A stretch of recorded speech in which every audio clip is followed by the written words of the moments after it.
শিক্ষার্থীবৃন্দ, আজ আমরা আলোচনা করতে যাচ্ছি সংখ্যা এবং অঙ্কের মধ্যে পার্থক্য কী। সংখ্যা অর্থ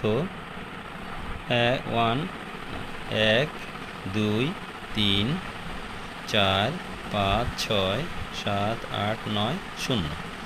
এগুলো যখনই কমা দিব তখন প্রত্যেকটা এক একটা অঙ্ক, আবার প্রত্যেকটা এক একটা সংখ্যা। তাহলে এখানে কয়টা অঙ্ক আছে? এখানে 10টা অঙ্ক আছে। সংখ্যা আছে কয়টি? সংখ্যাও 10টি। কিন্তু যখন আমি লিখব 1 2 3, এটা 123, এটা একটা সংখ্যা। যখনই কমা দিব প্রত্যেকটা এক একটা অঙ্ক। আমরা নিশ্চয়ই বুঝতে পেরেছি যে সংখ্যা এবং অঙ্কের মধ্যে পার্থক্য।